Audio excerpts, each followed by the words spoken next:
पूरा कंप्लीट नहीं हुआ था, लेकिन आधा हम्म। आधा श्लोक का हो, आधा चैप्टर तक हो गया था लगभग। हाँ वो तो चलिए कोई बात नहीं। ओम अज्ञानतिमिरन्धस्य ज्ञानाञ्जनशलाकया चक्षुरुन्मिलितं येन तस्मै श्रीगुरुवे नमः। श्रीचैतन्यमनोभीष्टं स्थापितं येन भूतले स्वयं रूपदा मह्यं ददाति सपदान्तिकं।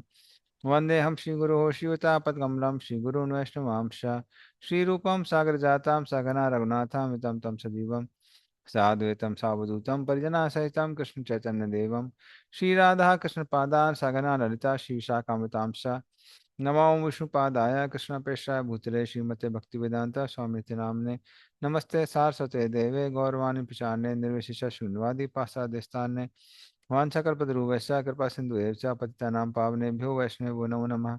नमो महावदन्नाय कृष्ण प्रेम प्रदायते कृष्णाय कृष्ण चैतन्य नामने गौरतसे नमः। हे कृष्ण करुणा सिंधु दीनबंधु जगतपते गोप्स गोपिका कांत राधा कांत नमस्ते तप्तकांचन गौरांगी श्रीराधे वृंदावनेश्वरी विश्वानुसुते देवी प्रणमामि हरिप्रिये नीलाचल निवासाय नित्य परमात्मने बलभद्र सुभद्राभ्याम जगन्नाथाय च नमः।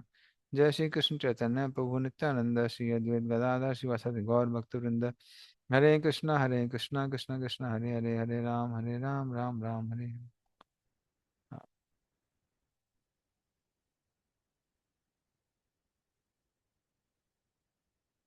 उसका माता जी 6 चैप्टर डिस्प्ले करना है तो मुझे दिखाई नहीं दे रहा है।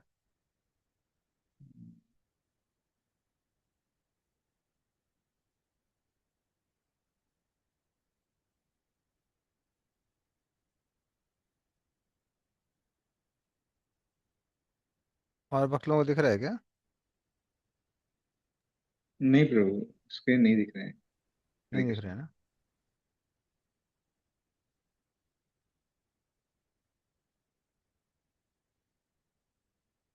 ओके। तो पिछले चैप्टर में भगवान ने आ, अष्टांग योग की नींव रख दी थी और अभी भगवान इस चैप्टर में अष्टांग योग डिटेल में बताने हरे वाले हैं। कृष्णा प्रभु जी, स्क्रीन थोड़ा वो स्लो चले, नेट में शेयर करती हूँ। Okay okay.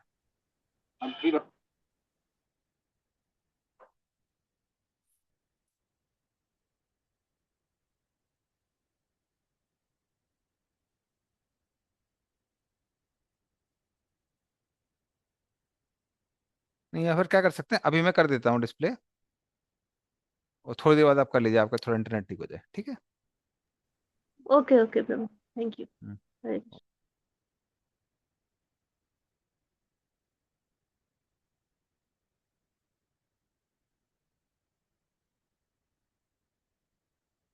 ओके। तो इस तरह से भगवान अष्टांग के बारे में यहाँ पर डिटेल में बताते हैं इस वाले चैप्टर में।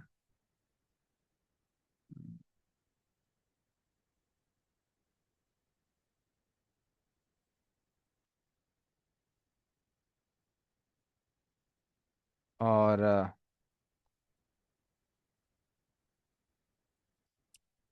क्योंकि अष्टांग योग में जैसे मैंने पहले बताया था, मैं भी आपको चार्ट दोबारा दिखा देता हूँ मैं।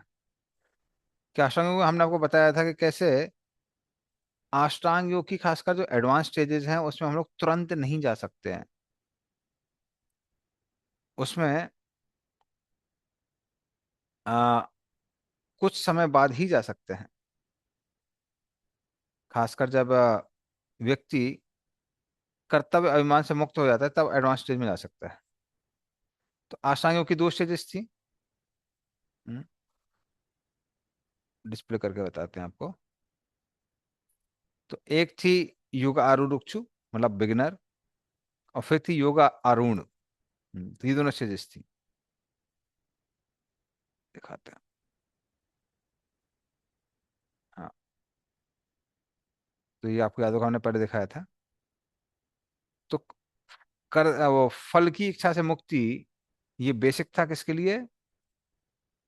अष्टांग योग के लिए।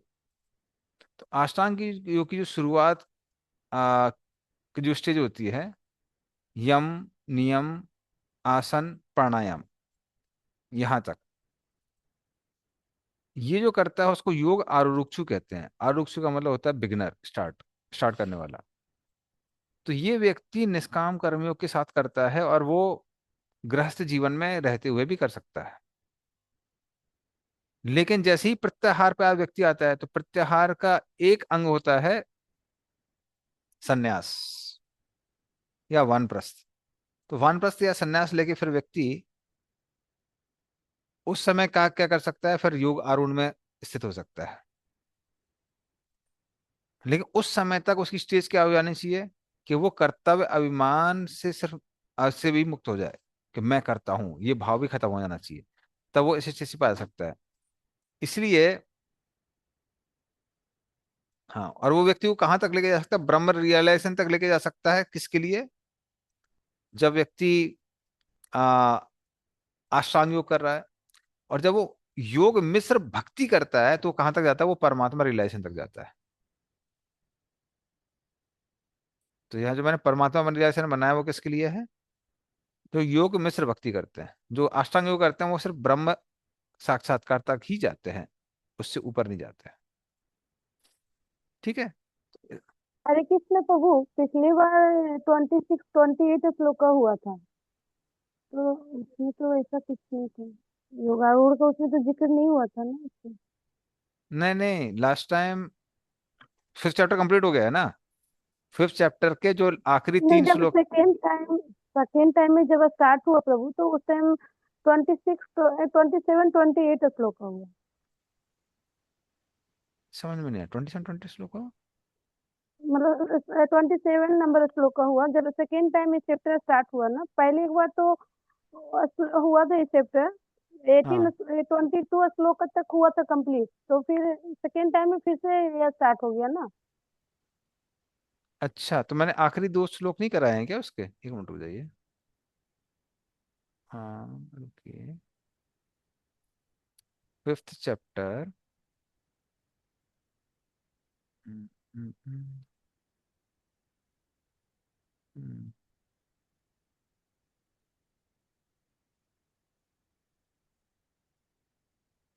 हम्म। मुझे तो याद है कि मैंने कराया है ये आखिरी श्लोक, ये वाला, भोक्ता राम यज्ञ मतलब तपसाम। यस ब्रो, लास्ट तो लास्ट हो क्लास गया में था। ये पूरा हो गया था ब्रो। हाँ, पूरा हो गया है लास्ट हम्म, क्लास में। हम्म, हाँ ठीक है सर। तो, हाँ, लास्ट चैप्टर लास्ट क्लास में किया, पूरा किया इसको। हम्म, माता जी को याद नहीं है। तो मुझे हाँ, मतलब मैं यहाँ 28 तक ही कंप्लीट लिखी थी इसलिए। 29 तक किया है। 29 ये वाला है ना, ये भोक्ता राम यज्ञ तपसाम सर्व लोग मांग से, इसके बारे में बताया लास्ट टाइम। हाँ, तो हाँ, मैं क्या बोला था? तो भगवान तो इसलिए स्टार्टिंग जो है वो किसके साथ होनी चाहिए, निष्काम कर्मियों के साथ साथ होनी चाहिए। इसलिए भगवान इस चैप्टर के पहले श्लोक में निष्काम कर्मियों के बारे में बता रहा है, क्योंकि अष्टांग योग निष्काम कर्मियों के साथ में होना चाहिए स्टार्टिंग स्टेजेस में। ठीक है, तो इसको भगवान रिपीट कर रहे हैं फिर से। श्री भगवान वाचा, अनाश्रितः कर्म फलम कार्यम कर्म करोति या सा सन्यासी च योगी च न निरग्निर्न चाक्रियः। पढ़े इसका अर्थ होता पर। हाँ, पढ़िए जब तो।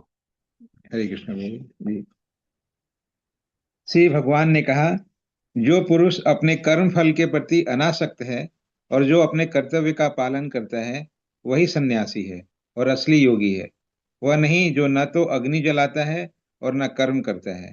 तात्पर्य, इस अध्याय में भगवान बताते हैं कि अष्टांग योग पद्धति मन तथा इंद्रियों को वश में करने का साधन है, किंतु इस कलयुग में सामान्य जनता के लिए इसे संपन्न कर पाना अत्यंत कठिन है। यद्यपि इस अध्याय में अष्टांग योग पद्धति की संस्तुति की गई है, किंतु भगवान बल देते हैं कि कर्म योग या कृष्ण भावनामृत में कर्म करना इससे श्रेष्ठ है। इस संसार में प्रत्येक मनुष्य अपने परिवार के पालनार्थ तथा अपनी सामग्री के रक्षार्थ कर्म करता है, किंतु कोई भी मनुष्य बिना किसी स्वार्थ, किसी व्यक्तिगत तृप्ति के, चाहे वह तृप्ति आत्म केंद्रित हो या व्यापक, कर्म नहीं करता। पूर्णता की कसौटी है कृष्ण भावना अमृत में कर्म करना, कर्म के फलों को भोग करने के उद्देश्य से नहीं। कृष्ण भावना अमृत में कर्म करना प्रत्येक व्यक्ति का कर्तव्य है, क्योंकि सभी लोग परमेश्वर के अंश हैं। शरीर के अंग पूरे शरीर के लिए कार्य करते हैं। शरीर के अंग अपनी तुष्टि के लिए नहीं अपितु पूरे शरीर की तुष्टि के लिए कार्य करते हैं। इसी प्रकार जो जीव अपनी तुष्टि के लिए नहीं अपितु पर ब्रह्म की तुष्टि के लिए कार्य करता है वही पूर्ण सन्यासी या पूर्ण योगी है। कभी कभी सन्यासी सोचते हैं कि उन्हें सारे कार्यों से मुक्ति मिल गई, अतः वे अग्निहोत्र यज्ञ करना बंद कर देते हैं, लेकिन वस्तुतः वे स्वार्थी हैं, क्योंकि उनका लक्ष्य निराकार ब्रह्म से तारतम्य स्थापित करना होता है। ऐसी इच्छा भौतिक इच्छा से तो श्रेष्ठ है, किंतु यह स्वार्थ से रहित नहीं होती। इसी प्रकार जो योगी समस्त कर्म बंद करके अर्ध अर्ध निमीलित नेत्रों से योगाभ्यास करता है वह भी आत्म संतुष्टि की इच्छा से पूरित होता है। किंतु कृष्ण भावना भावित व्यक्ति बिना किसी स्वार्थ के पूर्ण ब्रह्म की तुष्टि के लिए कर्म करता है। कृष्ण भावना भावित व्यक्ति को कभी भी आत्म तुष्टि की इच्छा नहीं रहती, उसका एकमात्र लक्ष्य कृष्ण को प्रसन्न करना रहता है। अतः वह पूर्ण सन्यासी या पूर्ण योगी होता है। त्याग के सर्वोच्च प्रतीक भगवान चैतन्य प्रार्थना करते हैं, ना धनम ना जन्म ना सुंदरीम कविताम व जगदीश काम ये मम जन्मनि जन्मनीश्वरे भवताद भक्ति रहे तुखी तोई। हे सर्वशक्तिमान प्रभु, मुझे न तो धन संग्रह की कामना है, न मैं सुंदर स्त्रियों के साथ रमन करने का अभिलाषी हूँ, न ही मुझे अनुयायियों की कामना है। मैं तो जन्म जन्मांतर आपकी प्रेमा भक्ति की अहेतु की कृपा का ही अभिलाषी हूँ। हरे कृष्ण। धन्यवाद। तो जैसा कि हमने बोला कि अष्टांग योग कर जब व्यक्ति चालू करता है तो तुरंत निष्काम कर्मयोग को त्यागना नहीं चाहिए, क्योंकि वो हृदय को शुद्ध करता है। इसलिए भगवान क्या बता रहे, अनाश्रिता कर्म फलम कार्यम कर्म, मतलब जो आपका धर्म है वर्ण के अनुसार या आश्रम के अनुसार उसको करिए, लेकिन कैसे, अनाश्रित कर्म फलम, फल की इच्छा मत करिए।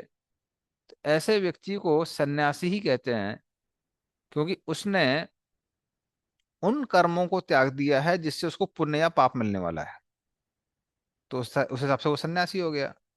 उसको योगी भी कहते हैं, सा सन्यासी चा योगी चा। तो सन्यासी क्यों कहते हैं, क्योंकि वो व्यक्ति ऐसे कर्म नहीं कर रहा है जिससे वो पुण्य या पाप में बंधेगा, इसलिए सन्यासी कहते हैं।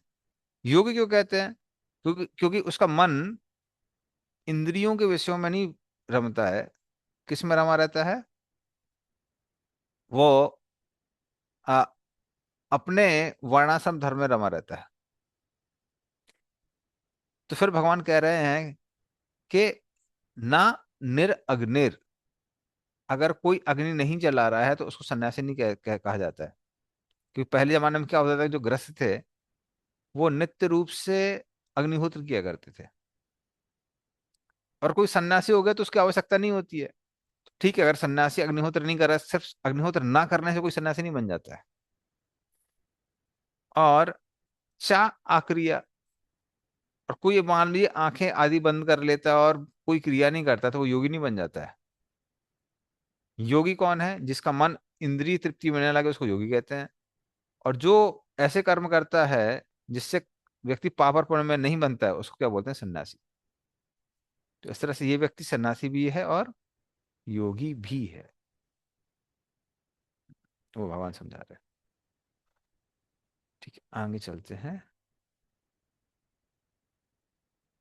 यम संन्यासमिति प्राहुर योगम तम विद्धि पांडव, नहीं असन्यस्त संकल्पो योगी भवति कश्चन। पढ़िए अर्थ और तात्पर्य।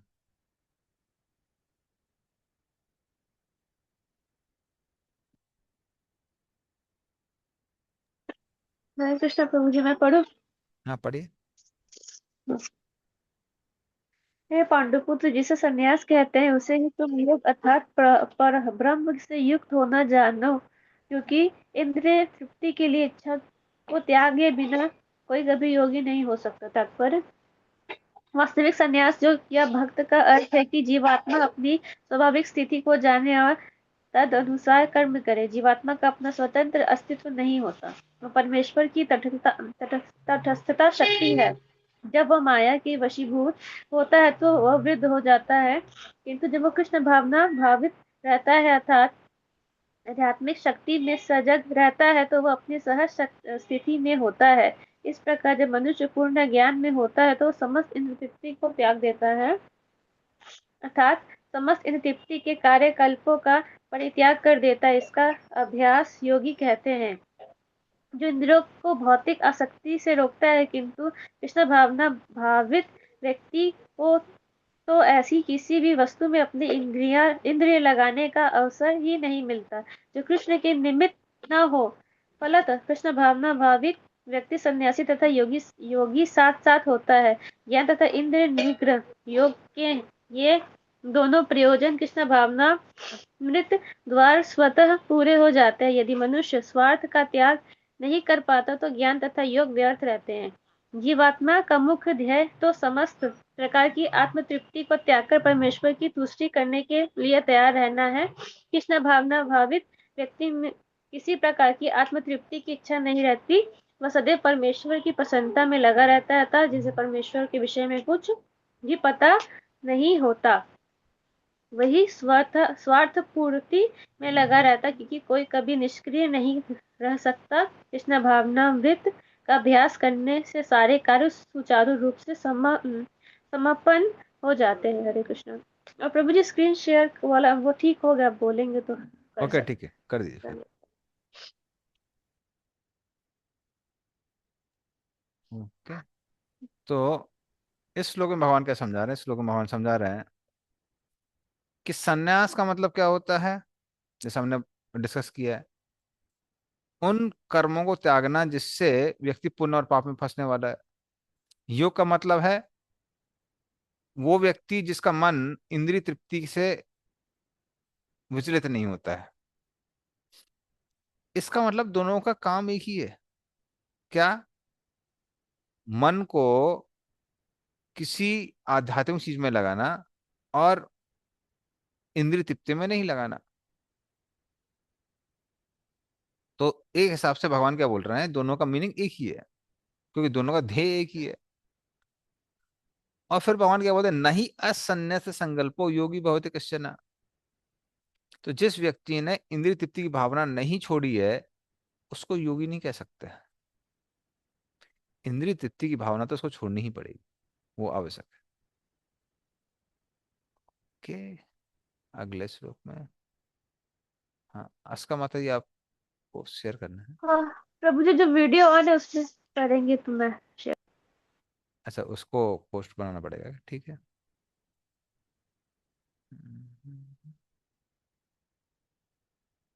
वीडियो,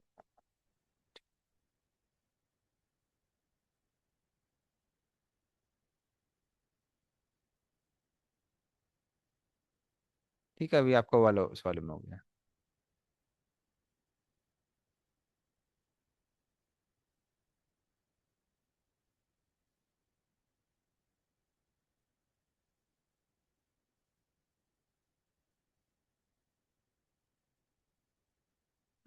श्लोक नंबर 3।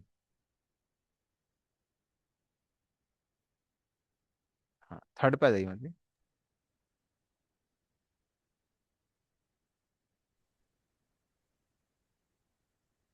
हाँ, आरुक्षोर्मुनेर्योगं कर्म कारणमुच्यते योगारूढ़स्य तस्यैव समा कारणमुच्यते। पढ़िए इसका अर्थ और तात्पर्य। जी हरे प्रभु, कृष्ण हरे प्रभु, मैं पढ़ूं? हाँ, पढ़िए मतलब। अष्टांगो योग की, हरे कृष्ण प्रभु प्रणाम। अष्टांगो योग की नव साधक के लिए कर्म साधन कहलाता है और योग सिद्ध पुरुष के लिए समय समस्त भौतिक कार्यकलापों का परित्याग ही साधन कहा जाता है। तात्पर्य: परमेश्वर से युक्त होने के विधि योग कहलाती है। इसकी तुलना इस सीढ़ी से की जा सकती है जिससे सर्वोच्च आध्यात्मिक सिद्धि प्राप्त की जाती है। ये सीढ़ी जीव को अधम अवस्था से परम प्रारंभ होकर आध्यात्मिक जीवन के पूर्ण आत्म साक्षात्कार तक जाती है। विभिन्न पड़ावों के अनुसार इस सीढ़ी के विभिन्न भाग भिन्न भिन्न नामों से जाने जाते हैं, किंतु कुल मिलाकर ये पूरी सीढ़ी योग कहलाती है और इस 3 भाग में विभाजित किया जा सकता है, ज्ञान योग, ध्यान योग तथा भक्ति योग। सीढ़ी के प्रारंभिक भाग को योगारूढ़ अवस्था और अंतिम भाग को योगारूढ़ कहा जाता है। यह तक अष्टांग योग का संबंध है। विभिन्न यम, नियम तथा आसन जो प्राय शारीरिक मुद्रा ही है को द्वारा ध्यान में प्रविष्ट होने के लिए आरंभिक प्रयासों के सकाम कर्म माना जाता है। ऐसे कर्मों से पूर्ण मानसिक संतुलन प्राप्त होता है, जिससे इंद्रिया वश में होती है। जब मनुष्य पूर्ण ध्यान में सिद्धहस्त हो जाता है तो विचलित करने वाले समस्त मानसिक कार्य बंद हुए माने जाते हैं। किंतु कृष्ण भावना भावित व्यक्ति प्रारंभ से ही ध्यानावस्थित रहता है, क्योंकि वो निरंतर कृष्ण का चिंतन करता है। इस प्रकार कृष्ण की सेवा में सतत व्यस्त रहने के कारण उसके सारे भौतिक कार्यकलाप बंद हुए माने जाते हैं। हरे कृष्ण। धन्यवाद। तो इस श्लोक में भगवान बता रहे हैं, क्योंकि अर्जुन पूछता है क्या क्या भगवान मतलब अष्टांग योगी को जिंदगी और निष्काम कर्म में करना पड़ेगा। भगवान उसको क्लियर करते हैं यहाँ पे, कहते हैं नहीं ऐसा नहीं है। इसमें लिमिट बताई जाती है कि जो आरुरुक्षुर मुनिर, आरुरुक्षु मतलब बिगिनर जो स्टार्ट कर रहा है, मुनिर योगम कर्म कारणम उच्यते। तो जो मुनि क्या करना चाहता है, योगम अर्थात अपने ध्यान को बढ़ाना चाहता है, तो वो प्रगति कैसे करेगा, कर्म कारणम उच्यते। तो निष्काम कर्मयोग से उसका धीरे धीरे हृदय शुद्ध होगा, हृदय शुद्ध होने से उसका मेडिटेशन बढ़ेगा। एक बार उसका मेडिटेशन कैसा हो गया है, एकदम स्टडी हो गया है, लंबे समय तक वो मेडिटेट कर सकता है, ध्यान कर सकता है, तो उसको फिर क्या बोला जाता है, उसको बोला जाता है योग आरूढ़स्य। वो अभी योग में स्थित है। तो उसके लिए क्या लिखा हुआ है, तस्यैव समा कारणम उच्यते। हम्म उसके लिए उस समय कार्य नहीं करना, सिर्फ ध्यान करना, खासकर वो कार्य नहीं करना जो मन को विचलित करते हैं, तो वो क्या करेगा, वो उसके ध्यान को और बढ़ाएगा और उससे उसकी प्रगति होगी। हम्म इसका मतलब क्या है, आ, जिस व्यक्ति का हृदय पूर्ण रूप से शुद्ध हो गया है, वो क्या कर सकता है, वो निष्काम योग ये योग आरूढ़ स्थिति में जा सकता है। और जिसका नहीं हुआ है वो किस में रहेगा, वो निष्काम कर्मियों के साथ साथ अष्टांग योग की शुरुआत की चीजें करेगा वो। तो ये भगवान यहाँ पर क्लियर कर रहा है। इसको एक और पीपीटी दिखाते हैं। हम्म,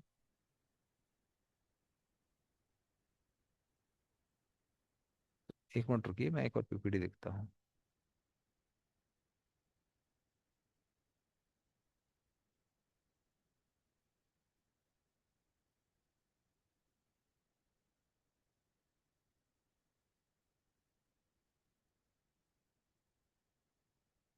अष्टांग योग का कृष्ण।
ओके।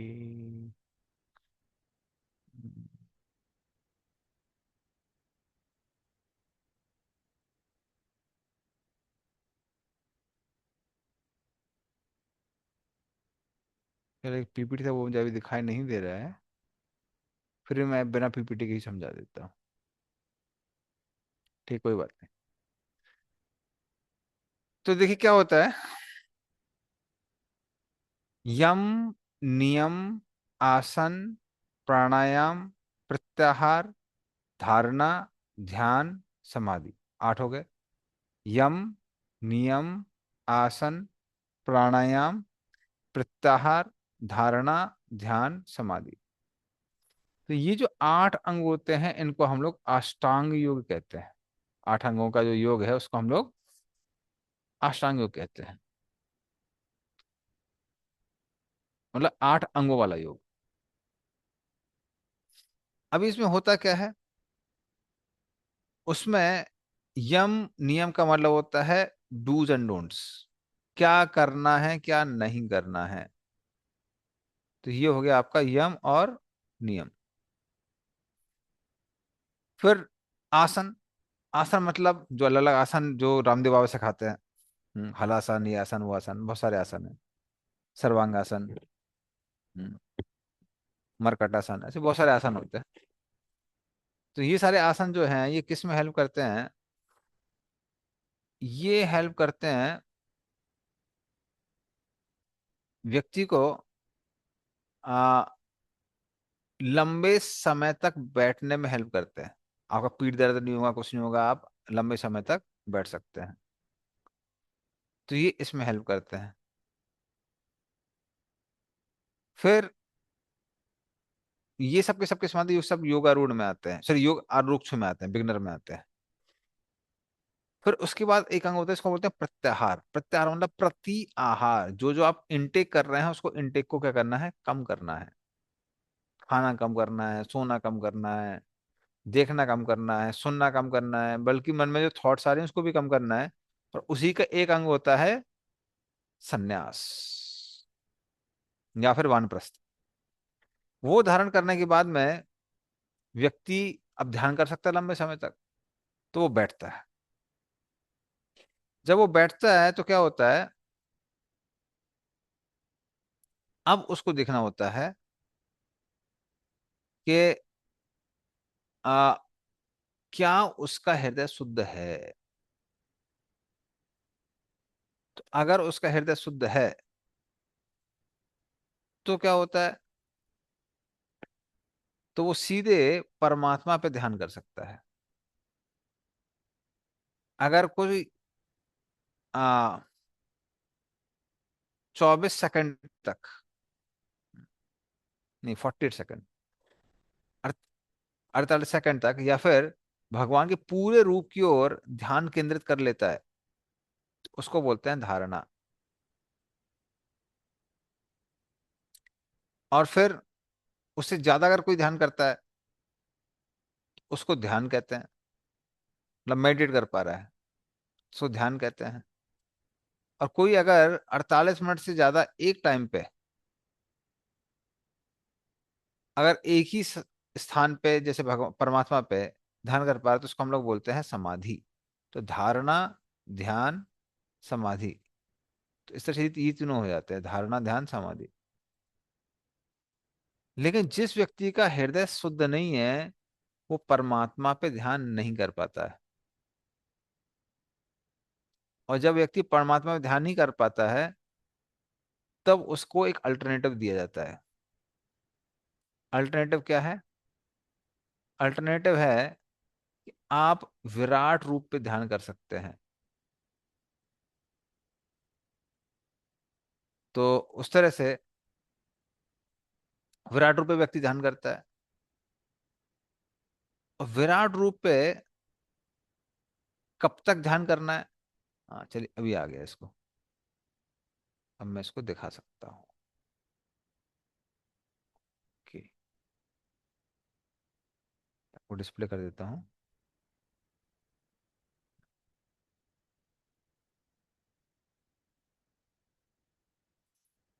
ये दिख रहा है सबको पीपीटी? या यस अष्टांग योग की प्रभु, समरी है पूरी? दिख रहा है प्रभु। हाँ ओके। तो देखिए यम यम नियम क्या हो गया? Dos and don'ts. नियम मतलब क्या क्या करना है, यम मतलब क्या क्या नहीं करना है। उसके बाद व्यक्ति आसन पे जाता है, अलग अलग सिटिंग पोस्चर्स, ताकि लंबे समय तक ध्यान करना है तो लंबे समय तक बैठना पड़ेगा ना। हम्म। जैसे मेरे को अभी हाथ में दर्द होने लगता है मैं लंबे समय तक बैठता हूँ तो आसन, तो आसन होने चाहिए। आसन के बाद होता है प्राणायाम। तो आसन क्या करता है? शरीर को फिट बनाता है। प्राणायाम मन को कंट्रोल करता है, क्योंकि सांसों का और मन का कनेक्शन है। जब हम सांस लेते हैं और छोड़ते हैं तो क्या होता है? मन भटकता है। अगर आप लंबी सांस लेते हैं, हरे कृष्ण कृष्ण कृष्ण हरे हरे राम राम राम हरे हरे, हरे कृष्ण कृष्ण कृष्ण हरे राम राम राम हरे हरे, हरे कृष्ण कृष्ण हरे हरे राम राम हरे हरे, हरे कृष्ण कृष्ण हरे राम राम हरे हरे, हरे कृष्ण कृष्ण हरे राम हरे हरे, हरे कृष्ण कृष्ण हरे राम हरे हरे। बिल्कुल मन नहीं भटकता उसमें। तो मन का भटकते हम सांस लेते हैं छोड़ते हैं, तो अब लंबी सांस लीजिए जब करिए, मन नहीं भटकेगा। तो उसलिए क्या यूज करते हैं? प्राणायाम। प्राणायाम से मन कंट्रोल होता है। और फिर प्रत्याहार, जैसे मैंने बताया, प्रत्याहार का एक अंग क्या होता है? वो होता है संन्यास। तब तक व्यक्ति कर्तव्य अभिमान से मुक्त हो जाना चाहिए। मुक्त हो गया है तो फिर वो चेक करता है अपने हृदय में। क्या चेक करता है? क्या मेरे हृदय में अभी भी भौतिक इच्छाएं बची हैं? अगर हाँ, तो क्या करना है? विराट रूप पे ध्यान करना है। धारणा से कौन होना चाहिए? विराट रूप। और अगर नहीं है तो धारणा आश्रय आश्रय कौन बन जाते हैं? परमात्मा बन जाते हैं। विराट रूप पे ध्यान करने के बाद में फिर व्यक्ति चेक करता है, हृदय शुद्ध हुआ नहीं हुआ? नहीं हुआ तो फिर क्या करना है? अभी भी विराट रूप पे ध्यान करना है। और लंबे समय तक व्यक्ति देखते रहता है कि इतना सारा विराट रूप पे ध्यान करने के बाद भी अभी भी हृदय में क्या है? भौतिक इच्छाएं हैं। तो फिर वो लोग क्या करते हैं? वो लोग क्रम मुक्ति मार्ग से जाते हैं। क्रम मुक्ति मार्ग में अलग अलग लोगों में जाते हैं, वैष्णव लोग, शिशुमार लोग, महार लोग, ब्रह्म लोग। अब मैं डिटेल नहीं बताऊंगा, लेकिन इन सब लोगों में होता क्या है? उसकी व्यक्ति की अलग अलग इच्छाएं सारी पूरी हो जाती है स्वर्गलोक में। अब स्वर्गलोक में जो आनंद मिले हैं, जब तक वो पूरे नहीं हो जाएंगे हम स्वर्गलोक में आनंद लेते रहेंगे, तब तक वहां फंसा रहेगा। जब वो पूरे हो जाते हैं तो शिशुमार लोग गया, फिर महार लोग गया, फिर ब्रह्म लोग गया। उसके बाद में जो इसकी परतें हैं ब्रह्मांड पे, पृथ्वी की परत, पृथ्वी में सुगंध होती है। जितने भी सेंट सूंघने की इच्छा थी सब सूंघ लो। ये परफ्यूम, वो परफ्यूम, ये मोगरा का, ये जैस्मिन का, ये चंदन का, अगरू का, जितना सूंघना हो सूंघ लो। एक बार इच्छाएं पूरी हो गई, अगले वाले में जाना है। हम्म। जल, जल मतलब चखने वाला। अब जो भी खाना है, इडली का रस चखना है, डोसे का, हाँ, फिर गुलाब जामुन का, इसका उसका, वो सारी इच्छाएं पूरी हो गई तो फिर अगले में जाता है, अग्नि वाले में। जितना भी देखने की इच्छा है, जो देखना है सारी चीजें देख सकते हैं। फिर जो भी स्पर्श करना है उसकी इच्छाएं पूरी हो जाती हैं, वायु वाले में। जो भी सुनना है वो आकाश वाला जो लेयर है उसमें पूरी हो जाती है। तो इस तरह से सारी इच्छाएं पूरी करते करते करते करते एंड में जब वो प्रधान को भी पार कर जाता है तो फिर उसके बाद वो ब्रह्म में लीन हो सकता है। तो ये मार्ग आता है। लेकिन जिसका हृदय हृदय से भौतिक कामनाएं खत्म हो गई हैं, वो सीधे सीधे क्या कर सकता है? तो इसमें बहुत टाइम लगता है एक्चुअली, क्रम मुक्ति में। हो सकता है करोड़ों जन्म चले जाए। लेकिन जिसका हृदय शुद्ध हो गया वो क्या कर सकता है? वो परमात्मा पे ध्यान कर सकता है। उसके बाद में परमात्मा उसका धारण आश्रय बनते हैं। धारण आश्रय, धारण आश्रय मतलब परमात्मा के पूरे रूप पे एक साथ ध्यान करना। फिर व्यक्ति चालू करता है अंग, लिम्ब बाय लिम्ब, चरणों से लेके सर तक धीमे धीमे। तो उसमें भी टाइम बढ़ गया। अभी कम समय तक कर पा रहा है तो उसको ध्यान कहते हैं। जब वो 48 मिनट से ज्यादा कर पाता है, या कुछ लोग 24 बोलते हैं, जो भी है, तो उससे ज्यादा कर पाता है तो उसको बोलते हैं समाधि।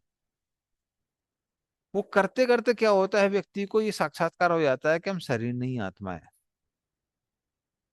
जब वह साक्षात्कार हो जाता है, का साक्षात्कार, तब व्यक्ति क्या करता है, अभी ठीक है साक्षात्कार तो हो गया है, लेकिन ब्रह्म को प्राप्त तो किया नहीं है। तो ब्रह्म को प्राप्त करने के लिए वो व्यक्ति आर्टिफिशियल योगा करता है, आत्मा को धीमे धीमे ऊपर तक पहुंचाने के लिए। उसको बोलते हैं 60 चक्र योगा। तो सबसे नीचे होता है मूलाधार चक्र, सबसे ऊंचा होता है अग्ञ चक्र। अग्ञ चक्र यहाँ सर के ऊपर होता है, ब्रह्मरंध्र में होता है यहाँ पे। तो धीमे धीमे करके वो अपने आत्मा को ऊपर ऊपर उठाता है, उठाता है, उठाता है, उठाता है, उठाता है, कहाँ लेके जाता है, अग्ञ चक्र में। और फिर सर को फोड़ के वो कहाँ प्रवेश करता है, वो ब्रह्म में प्रवेश करता है। तो इस तरह से अष्टांग योग काम करता है। तो ये जो स्टेज जो ऊपर लिखी हुई है प्रत्याहार तक, ये सब किसमें है, ये योग आरूढ़ के लिए है। और एक बार कर्तव्य मान से मुक्त हो गया तो फिर ये उसके नीचे वाली सारी क्रियाएं हैं, इसको क्या बोलते हैं, योग आरूढ़। ठीक है, क्लियर। तो ये सारे के सारे क्रियाएं होती है। तो ये अष्टांगों की समरी हो गई। इसलिए जो लोग कई बार लोग बोलते हैं ना, हम षट चक्र योगा सिखा रहे हैं, जब तक हृदय शुद्ध नहीं है तो षट चक्र योगा कोई काम नहीं है। षट चक्र योगा उन लोगों के लिए बना हुआ है जिनका हृदय कैसा है, शुद्ध होता है। ओके, चलिए अब अगले श्लोक में चलते हैं। इसमें कोई प्रश्न है जो कुछ नहीं समझ में आया है तो बता सकते हैं। लगता क्लियर है भक्तों को। ठीक है, चलिए 4 नंबर श्लोक पे चलते हैं। यदा हि नेन्द्रियार्थेषु न कर्मसु अनुसज्जते सर्वसंकल्प सन्यासी योगारूढ़स्य उच्यते। हाँ पढ़िए अर्थ होता था पर। मैं हाँ पढ़िए पढ़िए। जब कोई पुरुष समस्त भौतिक इच्छाओं का त्याग करके ना तो इंद्रिय तृप्ति के लिए करता है और ना सकाम कर्मों में लिप्त होता है, तो ये योगारूढ़ है। तात्पर्य, जब मनुष्य भगवान की भक्ति में पूरी तरह लगा रहता है तो वो अपने आप में प्रसन्न रहता है और इस तरह वो इंद्रिय सकाम कर्म में लिप्त नहीं होता। अर्थात इंद्रिय में लगना ही पड़ता है, क्योंकि कर्म किए बिना ही रह नहीं सकता। बिना कृष्ण भावनामृत के मनुष्य सर्वसार में तत्पर रहता है, किंतु कृष्ण भावनामृत व्यक्ति सिक्कियों की क्षमता की समझ करता है। फलतः वो इंद्रिय तृप्ति से पूरी तरह विरक्त रहता है। जिसे अनुभूति प्राप्त नहीं है, उसे चाहिए कि भौतिक इच्छाओं से बचे यंत्र करे, तभी वो योग की सीढ़ी से ऊपर पहुंच सकता है। हरे कृष्ण। धन्यवाद। तो इस श्लोक में भगवान बोल रहे हैं, बता रहे हैं कि कैसे जो व्यक्ति योग आरूढ़ स्थिति में पहुंच गया है, हाँ, जिसका हृदय पूर्ण रूप से शुद्ध हो गया है, वो रूप रस गंध शब्द स्पर्श साउंड इत्यादि जो भी चीजें हैं, जो भी भौतिक वस्तु हैं, वैसे वस्तु हैं, उनसे वो आकर्षित नहीं होता है। हम्म, और ना ही इंद्रिय तृप्ति के लिए काम करता है। तो ऐसा व्यक्ति इन सब से कैसा रहता है, दूर रहता है। और प्रभुपाद बेसिकली बोल रहे हैं कि ये भक्त के लिए ऑटोमेटिक हो जाता है, भक्त क्योंकि वो भगवान को प्रसन्न करने के लिए काम करता है तो उसके लिए ऑटोमेटिक हो जाता है, उसको अलग से कुछ करना नहीं पड़ता है। पर अष्टांग योगी में जो योगारूढ़ स्थिति पहुंच गया वो भी ऐसा ही करता है। उद्धरेत आत्मनात्मानं नात्मानं अवसादयेत् आत्मेव हि आत्मनो बंधुर आत्मेवैरपुरात्मनः। पढ़ इसका अर्थ तात्पर्य। तो प्रभु मैं पढ़ूं? हाँ हरे पढ़िए। कृष्ण। मनुष्य को चाहिए कि अपने मन की सहायता से अपना उद्धार करे और अपने को नीचे ना गिरने दे। यह मन बद्ध जीव का मित्र भी है और शत्रु भी। तात्पर्य, प्रसंग के अनुसार आत्मा शब्द का अर्थ शरीर, मन तथा आत्मा होता है। योग पद्धति में मन तथा आत्मा का विशेष महत्व है, क्योंकि मन ही योग पद्धति का केंद्र बिंदु है, अतः इस प्रसंग में आत्मा का तात्पर्य मन होता है। योग पद्धति का उद्देश्य मन को रोकना तथा इंद्रिय विषयों के प्रति आसक्ति से उसे हटाना है। यहाँ पर इस बात पर बल दिया गया है कि मन को इस प्रकार प्रशिक्षित किया जाए कि वह बद्ध जीव को अज्ञान के दलदल से निकाल सके। इस जगत में मनुष्य मन तथा इंद्रियों के द्वारा प्रभावित होता है। वास्तव में शुद्ध आत्मा इस संसार में इसलिए फंसा हुआ है क्योंकि मन मिथ्या अहंकार में लगकर प्रकृति के ऊपर प्रभुत्व जताना चाहता है। अतः मन को इस प्रकार प्रशिक्षित करना चाहिए कि वह प्रकृति की तड़क भड़क से आकृष्ट ना हो और इस तरह बद्ध जीव की रक्षा की जा सके। मनुष्य को इंद्रिय विषयों में आकृष्ट होकर अपने को पतित नहीं करना चाहिए। जो जितना ही इंद्रिय विषयों के प्रति आकृष्ट होता है वह उतना ही संसार में फंसता जाता है। अपने को विरक्त करने का सर्वोच्च साधन यही है कि मन को सदैव किस भावनामृत में निरत रखा जाए। ही शब्द का इस बात पर बल देने के लिए प्रयुक्त होता है, अर्थात इसे अवश्य करना चाहिए। अमृत बिंदु उपनिषद में कहा भी गया है, मन एवं मनुष्यानाम कारणम बंध मोक्षयो बंधाय विषय संगो मुक्तये निर्विषयम मना। मन ही मनुष्य के बंधन का और मोक्ष का भी कारण है। इंद्रिय विषयों में लीन मन बंधन का कारण है, अब विषयों से विरक्त मन मोक्ष का कारण है। अतः जो मन निरंतर जिस भावना में इसमें लगा रहता है वही परम मुक्ति का कारण है। हरे कृष्ण। तो इस श्लोक से अभी आगे हम लोग देखेंगे भगवान मन को कंट्रोल करने पर जोर दे रहे हैं। तो भगवान यहाँ पे बता रहे हैं, श्लोक में क्या बोल रहे हैं, भगवान कह रहे हैं कि आत्मा इस संसार में फंस गई है। किसके कारण फंस गई है? क्योंकि उसकी इंद्रियां इंद्रियों के विषयों से आकर्षित हैं। हमको कुछ अच्छा खाने के लिए, पहनने के लिए, ओढ़ने के लिए, देखने के लिए सब चाहिए। तो इसलिए मेहनत करके जो आत्मा है उसका उद्धार हो सकता है। तो आत्मानम जो पहले लिखा है ना, उद्धरित आत्मानम आत्मानम, तो जो पहला आत्मा बोला है वो किसके बारे में बोला है? वो आत्मा के बारे में बोला हुआ है। और दूसरा आत्मानम बोल जाओ जो बोला हुआ है वो मन के लिए बोला हुआ है। तो मन को क्या करना है? हम्म? मन को इंद्रियों के विषयों से दूर रखना है। तो जो मन इंद्रिय विषयों से मुक्त है, उनसे आसक्त नहीं है, वो क्या है? व्यक्ति का मित्र है। हाँ, आत्मे ही आत्मनो बंधुर, वो कैसा बंधु है, मित्र है। लेकिन आत्मे विपुर आत्मना, लेकिन जिसका मन इंद्रिय विषयों से फंसा हुआ है, में फंसा हुआ है, उसको क्या बोलते हैं? उसको शत्रु कहते हैं। तो कैसे मन मित्र बनता है, कैसे शत्रु बनता है? मित्र कब बनता है? जब व्यक्ति के पास इंप्रेशंस हैं, किसके? भक्ति में, कार में जो आनंद मिला है, जैसे आपने बहुत कीर्तन किया है, उसके इंप्रेशंस मन में है। अष्टांग योग के लिए क्या है? मेडिटेशन में जो जो आनंद मिला है वो इंप्रेशंस होते हैं। मैं भक्तों के लिए, और भक्तों के लिए जैसे कीर्तन किया, कभी किसी कीर्तन में गए, बहुत अच्छा लगा, उसके इंप्रेशंस हैं। जप अच्छे से हो गया, उसके इंप्रेशंस हैं। प्रसाद ग्रहण किया, भक्तों का संग किया, तो जो भी भक्ति में कार्य किया उसके जो इंप्रेशंस मन में अगर भर गए हैं, तो वो मन कैसा बन जाता है? वो मित्र बन जाता है। पर जिस मन में इंद्रिय तृप्ति के सारे इंप्रेशंस पड़े हुए हैं, वो क्या बन जाता है? वो शत्रु बन जाता है। तो इस तरह से मन व्यक्ति का मित्र भी है और मन व्यक्ति का शत्रु भी है, दोनों है। वो भगवान यहाँ पे क्लियर कर रहे हैं। तो मन दोनों की तरह काम करता है। ठीक है, चलिए आगे चलते हैं।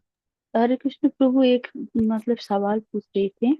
जो कृष्ण भवनामृत में है उनके लिए ये जो है ना डूज डोंट्स, जम नियम आसन, ये सारे तो एप्लीकेबल है ना उनके लिए? नहीं, सब एप्लीकेबल नहीं है। यम नियम मेनली है। यम नियम हमारे लिए क्या है? नियम क्या है? 16 माला करना। यम क्या है? 4 हाँ नियम पालन करना। हाँ जी। तो डू और एंड वो डोंट्स है। आसन प्राणायाम अगर करते हैं तो मन को कंट्रोल, और फिर ज्यादा देर तक बैठ सकते हैं, तो उसके लिए भी तो कृष्ण भावनामृत में हमें हमें ये सब जरूरत है फिर। नहीं, हम उसका यूज कर सकते हैं पर वो नेसेसरी नहीं है। और साधना में अग्रगति के लिए प्रत्याहार मतलब खाना जैसे कम खाओ, सोना कम करो, ये सब भी जरूरी है। वही मैं कह रहा हूँ, ये जरूरी नहीं है। ये हेल्प कर सकता है पर जरूरी नहीं है। भीम क्या भक्ति नहीं कर रहे थे? ओके। भीम भी तो भक्ति कर रहे थे ना, खा पी के। तो भीम भी भक्ति कर रहे थे, गोस्वामी भक्ति कर रहे थे। गोस्वामी कम खा के भक्ति कर रहे थे, भीम खा के भक्ति कर रहे थे। तो भक्ति किसी चीज से बंधी नहीं है, लेकिन ये सब चीजों का हम लोग यूज कर सकते हैं भक्ति में। इन सब का यूज किया जा सकता है। ठीक है। ओके फिर, हरे कृष्ण। ओके।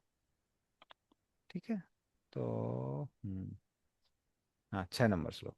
बंधुर आत्मात्मनस्तस्य येनात्मेवात्मना जितः अनात्मनस्तु शत्रुत्वे वर्तितात्मेव शत्रुवत्। हाँ, तो उसी को जो भगवान ने बोला था उसको एलोबरेट कर रहे हैं। पढ़िए इसका अर्थ और तात्पर्य। मैं प्रभु वो हाँ पढ़िए, सोना माता जी। जिसने मन को जीत लिया है उसके लिए मन सर्वश्रेष्ठ मित्र है, किंतु जो ऐसा नहीं कर पाया उसके लिए मन सबसे बड़ा शत्रु बना रहेगा। तात्पर्य: अष्टांग योग के अभ्यास का प्रयोजन मन को वश में करना है, जिससे मानवीय लक्ष्य प्राप्त करने में वह मित्र बना रहे। मन को वश में किए बिना योगाभ्यास करना मात्र समय को नष्ट करना है। जो अपने मन को वश में नहीं कर सकता वह सतत अपने परम शत्रु के साथ निवास करता है, और इस तरह उसका जीवन तथा लक्ष्य दोनों ही नष्ट हो जाते हैं। जीव की स्वाभाविक स्थिति यह है कि वह अपने स्वामी की आज्ञा का पालन करे। अतः जब तक मन अविजित शत्रु बना रहता है, तब तक मनुष्य को काम, क्रोध, लोभ, मोह आदि की आज्ञाओं का पालन करना होता है। किंतु जब मन पर विजय प्राप्त हो जाती है, तो मनुष्य इच्छा अनुसार उस भगवान की आज्ञा का पालन करता है, जो सबों के हृदय में परमात्मा स्वरूप स्थित है। वास्तविक योगाभ्यास हृदय के भीतर परमात्मा से भेंट करना तथा उनकी आज्ञा का पालन करना है। जो व्यक्ति साक्षात कृष्ण भावनामृत स्वीकार करता है, वह भगवान की आज्ञा के प्रति स्वतः समर्पित हो जाता है। हरे कृष्णा। धन्यवाद। तो यहाँ भगवान बता रहे हैं कैसे जिस व्यक्ति का मन नियंत्रित है वो मन व्यक्ति का मित्र है, जिसका नहीं है वो शत्रु है। मन नियंत्रित होने का मतलब क्या है? मन नियंत्रित होने का मतलब ये है कि आ, आप जहां पर मन लगाना चाहते हैं वहां मन लग जाता है। इसलिए इंग्लिश में एक प्रोवर्ब है, intelligent people don't just think, they know what they think and they think what they want to think. हर जीव सोचता है, लेकिन जिस व्यक्ति को पता है कि मेरी साइकोलॉजी कैसे काम करती है, ऐसी स्थिति में मेरे को गुस्सा आता है, ऐसी स्थिति में ये होता है, ऐसी स्थिति में वो होता है, तो वो व्यक्ति बुद्धिमान है। पर उससे भी बुद्धिमान व्यक्ति कौन है? जिसको पता है इस समय मुझे क्या सोचना है, उस समय मुझे क्या सोचना है। तो वो जो प्लान करके सोच सकता है वो व्यक्ति और भी ज्यादा बुद्धिमान है। हम्म। तो ऐसा व्यक्ति क्या कर पा रहा है? मन को नियंत्रित कर पा रहा है। लेकिन जिसका मन उसको खींच के लेके जाता है, उसके लिए उसका मन कैसा है? बहुत बड़ा शत्रु है। आप यहाँ पर भक्ति शास्त्री क्लास पे ध्यान देना चाहते हैं पर मन यहाँ वहां लेके जा रहा है, थोड़ा ये कर लेते हैं, वो कर लेते हैं, ये काम बचा है, वो काम बचा हुआ है। तो फिर मन क्या बन जाता है? मन शत्रु बन जाता है। इसलिए जिसने मन को जीत लिया है उसका मन मित्र है, और जिसने नहीं जीता उसके लिए वो कैसा है? उसके लिए वही मन शत्रु बन जाता है। हम्म। और जिसने जीत लिया है उसके लिए क्या होता है वो, या उसकी स्थिति क्या होती है, वो 7 नंबर श्लोक में बताया गया है। ठीक है, तो अगले श्लोक में चलते हैं। जितात्मनः प्रशान्तस्य परमात्मा समाहितः शीतोष्ण सुख दुखेषु तथा मानपमानयोः। पढ़े इसका अर्थ तात्पर्य।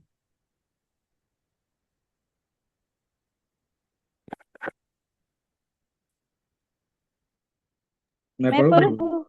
हरे कृष्ण। पढ़िए।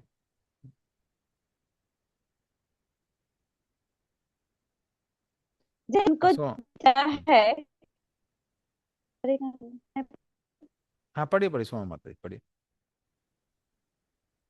जिसने मन को जीत लिया है उसने पहले ही परमात्मा को प्राप्त कर लिया है, क्योंकि उसने शांति पा कर लिया है। ऐसे पुरुष के लिए सुख दुख सर्दी गर्मी एवं मान मान से है। तात्पर्य: वस्तुतः प्रत्येक जीव उस श्री भगवान की आज्ञा का पालन करने के निमित्त आया है, जो जन जन के हृदयों में परमात्मा स्थित है। जब मन बहिरंगी माया द्वारा विपद दिया जाता है, तब सब बुद्धि में उलझता है। भी मन के योग द्वारा बस में आ जाता है, तो ही मनुष्य को लक्ष्य पर पहुंचा हुआ मान लिया जाना चाहिए। मनुष्य को भगवत आज्ञा का पालन करना चाहिए। जब मनुष्य का मन परा प्रकृति में स्थिर होता है, तो आत्मा के भगवत आज्ञा पालन करने के अतिरिक्त कोई विकल्प नहीं रह जाता। को किसी न किसी उच्च आदेश को मानकर उसका पालन करना होता है। मन को बस करने से स्वतः ही परमात्मा के आदेश पालन होता है, कि कृष्ण भावना भावित होते ही ये स्थिति होती है। अतः भगवत भक्त संसार के द्वंद्वों या सुख दुख आदि से अप्रभावित रहता है। व्यवहार समाधि या परमा में तल्लीनता है। धन्यवाद। तो इस श्लोक में भगवान क्या बोल रहे हैं कि जितात्मनः, जिसने अपने मन को जीत लिया है। ये किसके लिए बताया हुआ है? ये जो योगा रोड में स्थित है उसके लिए बताया गया है। प्रशांतस्य, उसका इस संसार में किसी भी विषय वस्तु से उसकी आसक्ति नहीं है। परम आत्मा समाहिता, तो इसके दो मतलब हो सकते हैं कि उसने परमात्मा को प्राप्त कर लिया, ये एक मतलब हो सकता है। दूसरा मतलब हो सकता है कि उसकी आत्मा ने पूर्ण रूप से समाधि को प्राप्त कर लिया, परमात्मा समाहिता। तो परमात्मा समाधि को एक साथ ले सकते हैं, तो उसका मतलब है कि उसने, व्यक्ति ने पूर्ण रूप से समाधि को प्राप्त कर लिया। उसका दूसरा मतलब ये भी हो सकता है कि उसने परमात्मा को प्राप्त कर लिया है। तो ऐसे समय क्या होता है, कैसे समझ में आता है कि भाई प्राप्त कर लिया है, अब समाधि में है?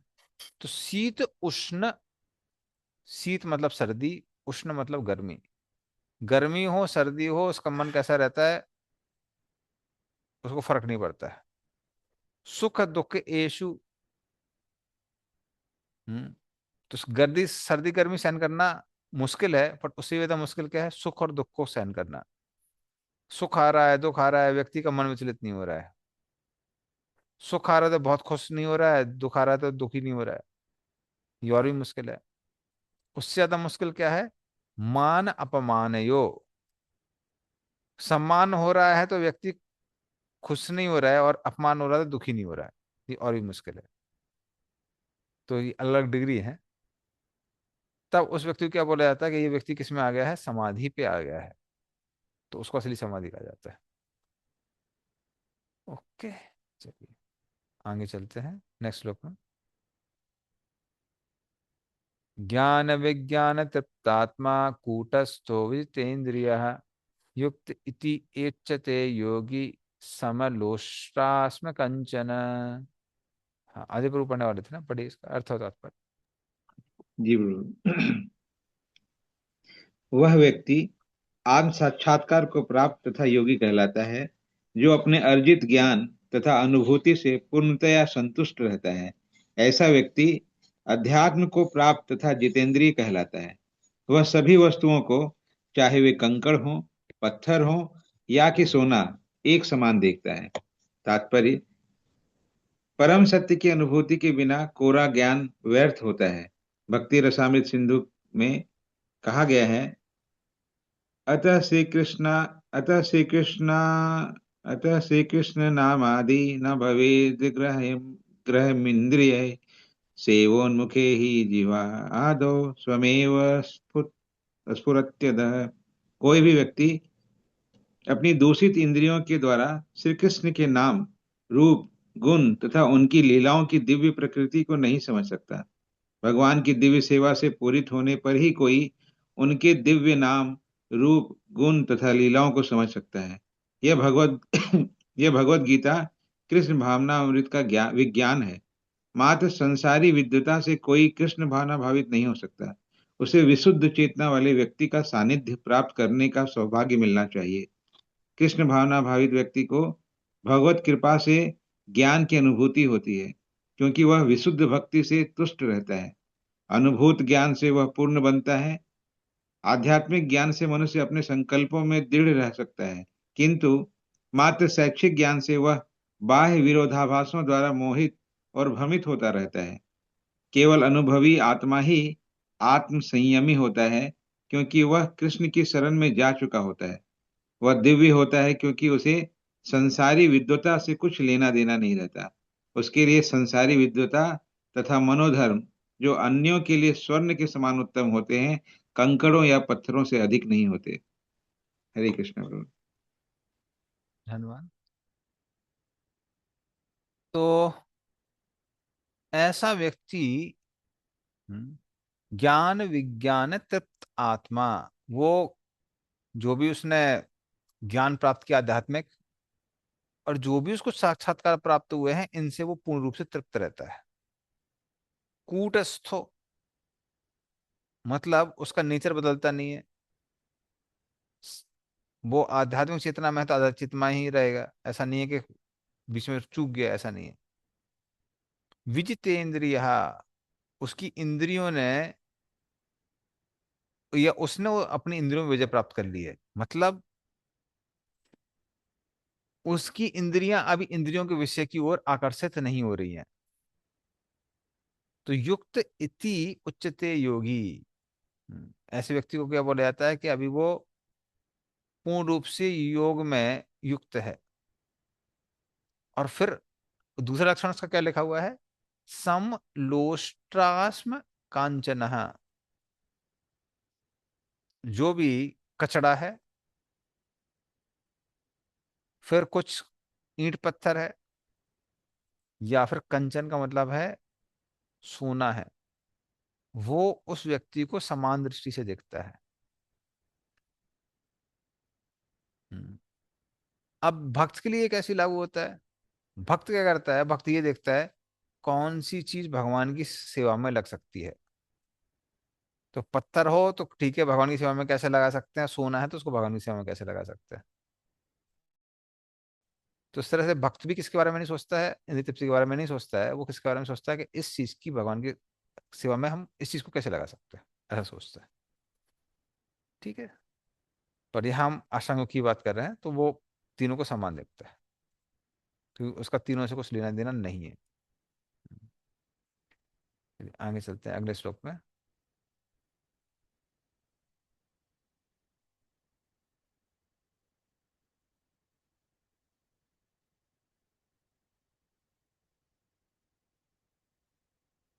सुहृन्मित्रारि उदासीन मध्यस्थ द्वेष बंधुषु साधुषु अपि च पापेषु समबुद्धिर्विशिष्यते। हाँ, पढ़िए इसका अर्थ होता पर।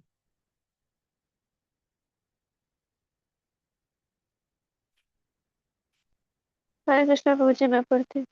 हाँ पढ़िए। जब मनुष्य निष्कपट हितैषियों, प्रिय मित्रों, तटस्थों, मध्यस्थों, ईर्ष्यालुओं, शत्रुओं तथा मित्र पुराणात्माओं एवं पापियों को सम्मान भाव से देखता है, तो वह और भी उन्नत माना जाता है। हरे कृष्ण। हम्म। इससे उन्नत व्यक्ति कौन है? जो सुहृत, सुहृत कौन होता है? जो हमारे बारे में अच्छा सोच रहा है, क्योंकि उसका नेचर है दूसरों के बारे में अच्छा सोचना, उसको सुहृत कहते हैं। ऐसा नहीं हमारे लिए अलग से सोच रहा है, उसका नेचर ये कि वो सबके बारे में भला सोचता है, इसलिए मेरे बारे में भला सोच रहा है, उसको सुहृत कहते हैं। मित्र, मित्र कौन है? जो हमारे बारे में कुछ अच्छा सोच रहा है, अच्छा कर रहा है, क्योंकि उसका हमसे क्या है? प्रेम है, विशेष प्रेम है, इसलिए उसको मित्र कहते हैं। फिर अरि, अरि कौन है? जो दूसरे को मारने वाला है, जस्ट उल्टा। उदासीन, उदासीन कौन है?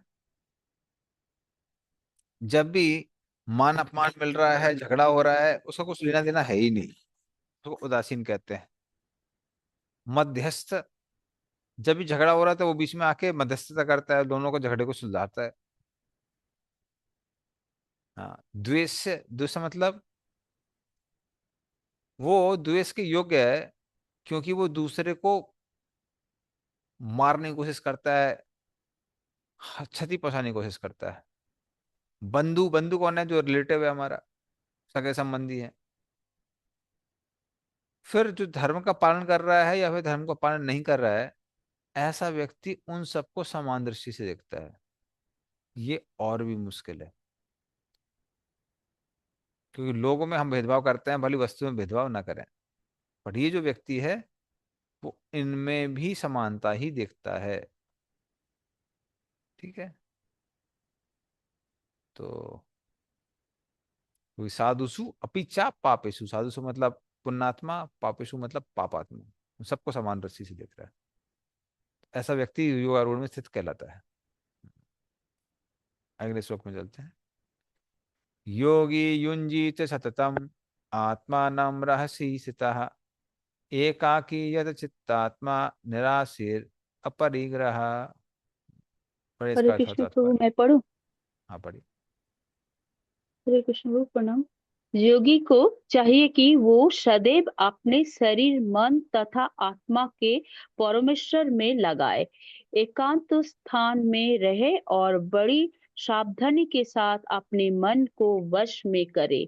उसे समस्त आकांक्षाओं तथा संग्रह भाव की इच्छाओं से मुक्त होना चाहिए। तात्पर्य, कृष्ण की अनुभूति वो परमात्मा तथा श्री भगवान के विभिन्न रूपों में होती है। संक्षेप में कृष्ण भावनामृत का अर्थ है भगवान की दिव्य प्रेमा भक्ति में निरंतर प्रवृत्त रहना। किंतु जो लोग निराकार ब्रह्म अथवा अंतर्यामी परमात्मा के प्रति आसक्त होते हैं, वो भी आंशिक रूप में कृष्ण भावना भावित है, क्योंकि निराकार ब्रह्म कृष्ण की आध्यात्मिक किरण है और परमात्मा कृष्ण का सर्वव्यापी आंशिक विस्तार होते हैं। इस प्रकार निर्विशेषवादी तथा ध्यान योगी भी अपरोक्ष रूप से कृष्ण भावना भावित होते हैं। प्रत्यक्ष कृष्ण भावना भावित व्यक्ति सर्वोच्च योगी होता है, क्योंकि इस भक्त ऐसा भक्त जानता है कि ब्रह्म और परमात्मा क्या है, इसका परम सत्य विषय ज्ञान पूर्ण होता है। जबकि निर्विशेषवादी तथा ध्यान योगी अपूर्ण रूप में कृष्ण भावना भावित होते हैं।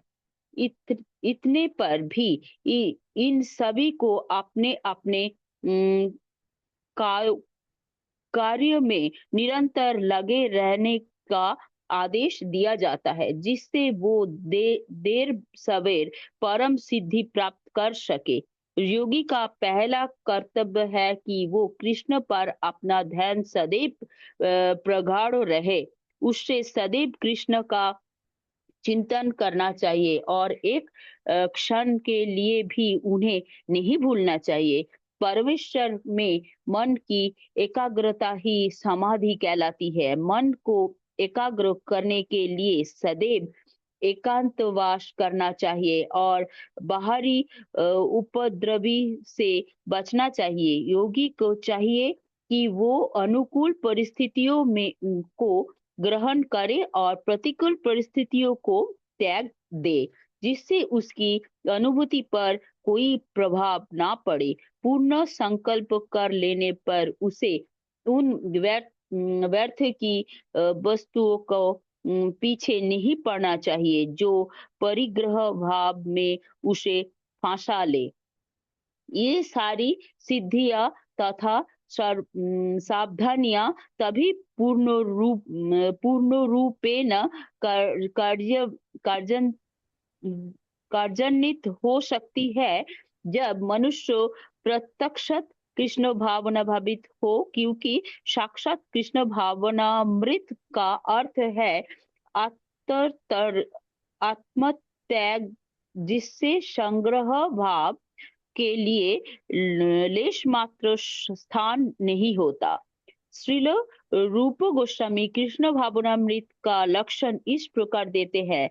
अनासक्तस्य विषया यथाह मनुजुक्त निर्बंध कृष्ण संबंधे युक्त वैराग्यमुच्यते। प्रभुक्षुकतया बुद्धा हरि संबंधी वस्तुना मुमुक्षु भी परित्याग वैराग्यम फल्गु कथ्यते। जब मनुष्य किसी वस्तु के प्रति आसक्त न रहते हुए कृष्ण से संबंधित हर वस्तु को स्वीकार कर लेता है, तभी वो परिग्रहत से ऊपर स्थित रहता है।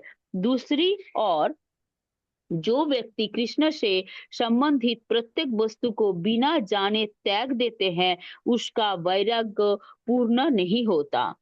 कृष्ण भावना भावित व्यक्ति भली भांति जानता रहता है कि प्रत्येक वस्तु श्री कृष्ण के है, फलस्वरूप वो सभी प्रकार के परिग्रह भाव से मुक्त रहता है। इस प्रकार वो अपने लिए किसी वस्तु को लालसा नहीं करता। वो जानता है कि किस प्रकार कृष्ण भावनामृत के अनुरूप वस्तुओं का स्वीकार किया जाता है और कृष्ण भावनामृत के प्रतिकूल वस्तुओं का परित्याग कर दिया जाता है।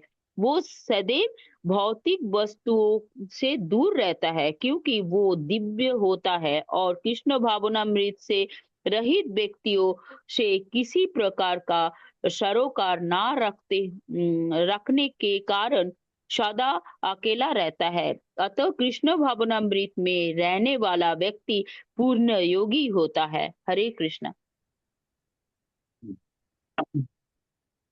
धन्यवाद। तो श्लोक नंबर, इस श्लोक से श्लोक नंबर 10 से लेके 32 तक, 10 to 32, इसमें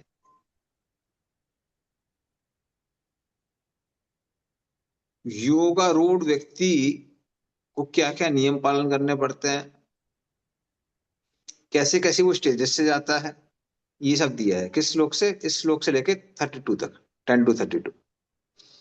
तो यहाँ पे क्या बताया, उनको बोला है कि ऐसे व्यक्ति का जो मन है, योगी युंजित सततम आत्मानम रसिष्ठता। तो योग युंजित सततम मतलब हमेशा उसका मन समाधि में लगा रहना चाहिए। ऐसा नहीं कुछ समय के लिए भटक गया, नहीं, हमेशा किसमें लगा रहेगा? समाधि में लगा रहेगा।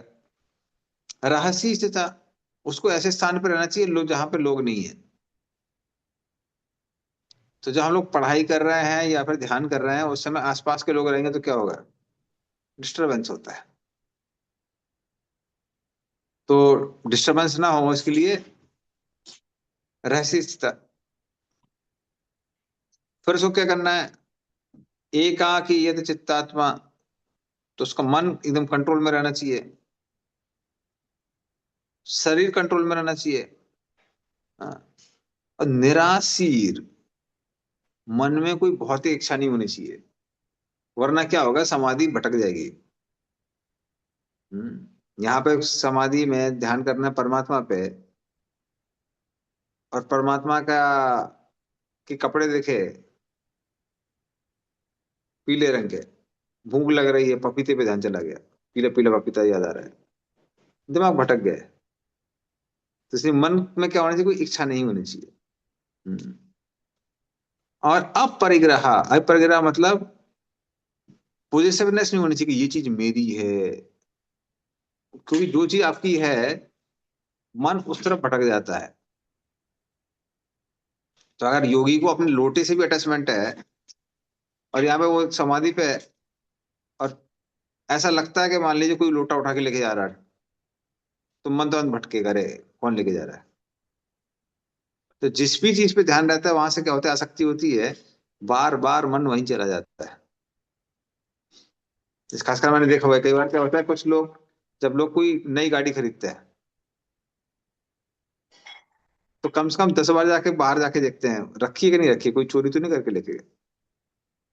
नई नई चीज पे ज्यादा अटैचमेंट होता है। तो उस तरह से वो नहीं होना चाहिए। हाँ, अपरिग्रह, ये अटैचमेंट नहीं होनी चाहिए कि ये चीज मेरी है। तब व्यक्ति क्या कर सकता है, आराम से बैठ के समाधि कर सकता है, अन्यथा उसका मन भटकेगा। पर क्या ये पर्याप्त है? भगवान बोलते हैं, नहीं, और भी नियम है। तो वो हम अगले श्लोक में देखते हैं, 11 12 में।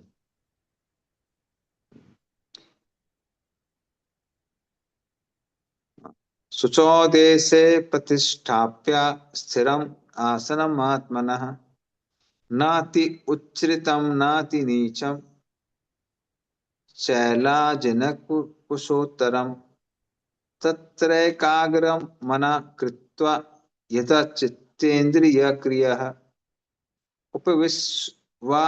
उपविश्यावसने युञ्जात् योगम आत्मविशुद्धये। पढ़िए इसका अर्थ और तात्पर्य। अरे प्रभु मैं तो हाँ पढ़िए। जी। योगाभ्यास के लिए योगी एकांत स्थान में जाकर भूमि पर कुसा बिछा दे और फिर उसे निर्विछाला से ढके तथा ऊपर से मुलायम वस्त्र बिछा दे। आसन ना तो बहुत ऊंचा हो ना बहुत नीचा, यह पवित्र स्थान में स्थित हो। योगी को चाहिए कि इस पर दृढ़ता पूर्वक बैठ जाए और मन इंद्रियों तथा कर्मों को वश में करते हुए मन को एक बिंदु पर स्थिर करके हृदय को शुद्ध करने के लिए योगाभ्यास करें। तात्पर्य: पवित्र स्थान तीर्थ स्थान का सूचक है। भारत में योगी तथा भक्त अपना घर त्याग कर प्रयाग, मथुरा, वृंदावन, ऋषिकेश तथा हरिद्वार जैसे पवित्र स्थानों में वास करते हैं और एकांत स्थान में योगाभ्यास करते हैं, जहाँ यमुना तथा गंगा जैसी नदियां प्रवाहित होती हैं। किंतु प्रायः ऐसा करना सबों के लिए, विशेषतया पाश्चात्यों के लिए संभव नहीं। बड़े बड़े शहरों की तथाकथित लोक समितियां भले ही धन कमा ले, किंतु वे योग के वास्तविक अभ्यास के लिए सर्वथा अनुपयुक्त होती हैं। जिसका मन विचलित है और जो आत्म संयमी नहीं है, वह ध्यान का अभ्यास नहीं कर सकता। अतः बृहन्नारदीय पुराण में कहा गया है कि कलयुग वर्तमान युग में जबकि लोग अल्पजीवी आत्म साक्षात्कार में मंद तथा चिंताओं से व्यग्र रहते हैं, भगवत प्राप्ति का सर्वश्रेष्ठ माध्यम भगवान के पवित्र नाम का कीर्तन है। हरे नाम हरे नाम केवलम कलौ नास्त्यव नास्त्यव नास्त्यव गतिरन्यथा। कला और दंभ के इस युग में मोक्ष का एकमात्र साधन भगवान के पवित्र नाम का वर्णन कीर्तन करना है। कोई दूसरा मार्ग नहीं है, कोई दूसरा मार्ग नहीं है, कोई दूसरा मार्ग नहीं है। हरे कृष्ण। धन्यवाद। तो प्रभुपाद बोल रहे हैं कि आसन योग नहीं करना है, कृष्ण पद्धति बता रहे हैं। प्रभुपाद बोल रहे हैं सिर्फ भक्ति योग करना है। तो यहाँ पे वो नियम क्या बता रहे हैं, शुचौ देशे, वो स्थान कैसा होना चाहिए, स्थान पवित्र होना चाहिए। हाँ, जैसे कहते हैं कि जिस स्थान से गाय चल के गई है या फिर हिरन चल के गया है, उसको क्या उसको पवित्र कहा जाता है। जिस स्थान से सूअर चल के गया है, कुत्ता चल के गया है, उसको अपवित्र कहा जाता है। आजकल लोग बहुत फैशन हो गया, घर में ही कुत्ता रख लेते हैं, तो घर अपवित्र हो जाता है उससे। हम्म, कलकत्ता जैसे जगह में अब गाय अलाउ नहीं है, कुत्ता अलाउड है। तो वो पूरा प्लान बना हुआ है कैसे कलकत्ता को अपवित्र करना है। अब गाय रखेंगे तो बोलेंगे नहीं नहीं अलाउ नहीं है। खासकर सिटी में जाएंगे अंदर तो गाय काटने के लिए अलाउ करते हैं, लेकिन सेवा करने के लिए अलाउ नहीं करते। लेकिन कुत्ता रखेंगे, हाँ कुत्ते में कोई दिक्कत नहीं, कुत्ता अलाउड है। लेकिन यहाँ सुचो देश लिखा हुआ है कि वो जगह कैसी होनी चाहिए, शुद्ध होनी चाहिए। फिर प्रतिष्ठाप स्थिरम आसनम आत्मनः, अपने आसन को वहां पे स्थापित करना चाहिए, ऐसे जगह पे। तो आसन कैसा होना चाहिए? सबसे नीचे कुछ घास हो, कुछ घास के ऊपर मृगशाला, फिर उसके ऊपर कपड़ा। तो इस तरह से आसन को स्थापना करना चाहिए। फिर लेकिन वो आसन कैसा होना चाहिए? नाति उच्चतरम नाति नीचम, बहुत नीचे नहीं होना चाहिए, वरना सांप बिच्छू सब आपके ऊपर चढ़ जाएंगे। बहुत ऊंचा हो जाएगा तो आप ही नीचे आ जाएंगे, गिर जाएंगे नीचे, बैलेंस करने में दिक्कत होती रहेगी। तो ज्यादा ऊंचा नहीं होना चाहिए, ज्यादा नीचे नहीं होना चाहिए। हम्म चलिए लागनी कुशोत्तरम। तो ये सब हमने बताया कि कैसे कुछ घास, फिर मृगशाला और उसके ऊपर कपड़ा होना चाहिए। फिर क्या लिखा हुआ? तत्र एकाग्रम मना। हाँ, एकाग्र चित्त होना है उसके बाद। हाँ, तो मन पूरी तरह से कंसंट्रेशन होना चाहिए एक जगह पे। मना कृत्वा, मन को नियंत्रित करना है। और यत चित्तेंद्रिय क्रिया, और व्यक्ति को जो भी मेडिटेशन करना है वो किसके लिए करना है? वो अपने प्यूरिफिकेशन के लिए ही करना है, किसी और चीज के लिए नहीं करना है। क्योंकि मन, अगर आप मेडिटेशन कर रहे हैं किसके लिए? किसी इंद्रिय तृप्ति के साधन के लिए, तो वो प्राप्त हो जाएगी। या फिर इंद्रिय विषय के बारे में सोच रहे हैं तो उसका आकर्षण कैसा हो जाएगा? बढ़ जाएगा। फिर वो क्या बन जाएगा? वो बन जाएगा, झाय तो विषय पंचाम संग से तू जाते संगा संजाते कामा कामो को दब जाते। तो वो पतन का कारण बन जाएगा, काम की भावना बढ़ जाएगी उससे। इसलिए अपनी शुद्धि के लिए ही काम करना है। और अंतःकरण, अंतःकरण मतलब हृदय का क्षेत्र होता है। हृदय में कौन कौन होता है? मन, बुद्धि, अहंकार, चित्त, आत्मा, परमात्मा। ये छह चीजें होती है। मन, बुद्धि, अहंकार, चित्त, आत्मा, परमात्मा। ये चारों, ये छह चीजें वहां पे होती हैं। तो जो अंतःकरण है, तो वो कैसा होना चाहिए? शुद्ध होना चाहिए। और अगर अंतःकरण शुद्ध होगा, उसमें इंद्रिय तृप्ति के इंप्रेशंस नहीं है मन के अंदर, बुद्धि के अंदर, तो फिर क्या होगा? फिर मेडिटेशन करना कैसा हो जाता है? आसान हो जाता है। जैसे कठोपनिषद में दिया हुआ है, दृश्यते थी अग्रयाया बुद्धिया सूक्ष्म सूक्ष्म दृश्य भी। तो जिसका आ, मन केंद्रित है, जिसके अंदर इंद्रिय तृप्ति के इंप्रेशन नहीं है, वो परमात्मा को देख सकता है, और लोग नहीं देख सकते। तो इसलिए मन कैसा होना चाहिए? शुद्ध होना चाहिए। ठीक है, क्लियर? चलिए आगे चलते हैं, अगले श्लोक में चलते हैं।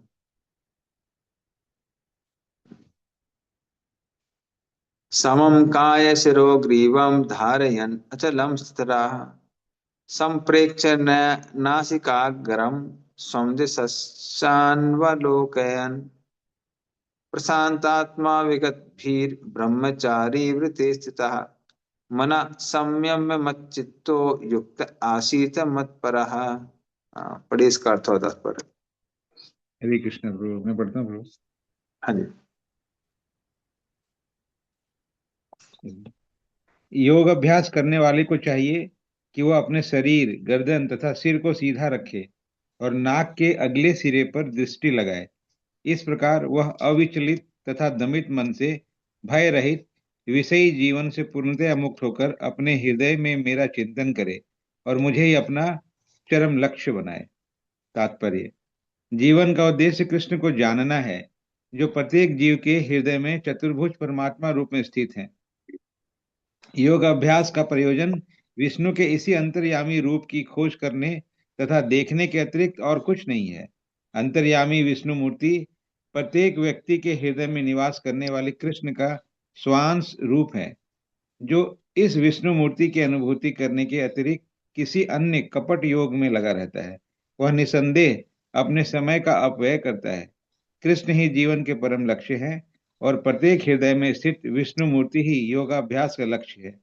हृदय के भीतर इस विष्णु मूर्ति की अनुभूति प्राप्त करने के लिए ब्रह्मचर्य व्रत अनिवार्य है। अतः मनुष्य को चाहिए कि घर छोड़ दे और किसी एकांत स्थान में बताई गई विधि से आसीन होकर रहे।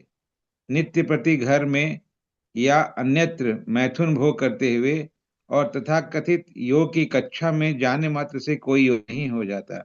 उसे मन को संयमित करने का अभ्यास करना होता है और सभी प्रकार की इंद्रिय तृप्ति से, जिसमें मैथुन जीवन मुख्य है, बचना होता है।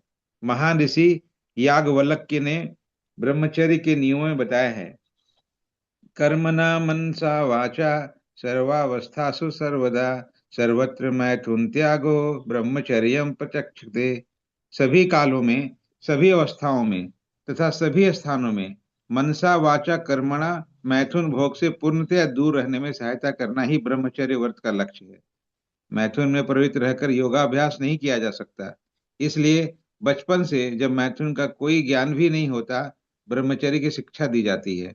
5 वर्ष की आयु में बच्चों को गुरुकुल भेजा जाता है, जहां गुरु उन्हें ब्रह्मचारी बनने के दृढ़ नियमों की शिक्षा देते हैं। ऐसे अभ्यास के बिना किसी भी योग में उन्नति नहीं की जा सकती, चाहे वह ध्यान हो या कि ज्ञान या भक्ति। किंतु जो व्यक्ति विवाहित जीवन के विधि विधानों का पालन करता है और अपनी ही पत्नी से मैथुन संबंध रखता है, वह भी ब्रह्मचारी कहलाता है। ऐसे संयमशील गृहस्थ ब्रह्मचारी को भक्ति संप्रदाय में स्वीकार किया जा सकता है, किंतु ज्ञान तथा ध्यान संप्रदाय वाले ऐसे गृहस्थ ब्रह्मचारी को भी प्रवेश नहीं देते। उनके लिए पूर्ण ब्रह्मचर्य अनिवार्य है। भक्ति संप्रदाय में गृहस्थ ब्रह्मचारी को संयमित मैथुन की अनुमति रहती है, क्योंकि भक्ति संप्रदाय इतना शक्तिशाली है कि भगवान की सेवा में लगे रहने से वह स्वतः ही मैथुन का आकर्षण त्याग देता है। भगवद गीता में 2.59 में कहा गया है, विषया विनिवर्तन्ते निराहारस्य देहिना रसवर्ज रसोप्यस्यम परम दृष्ट्वा निवर्तते।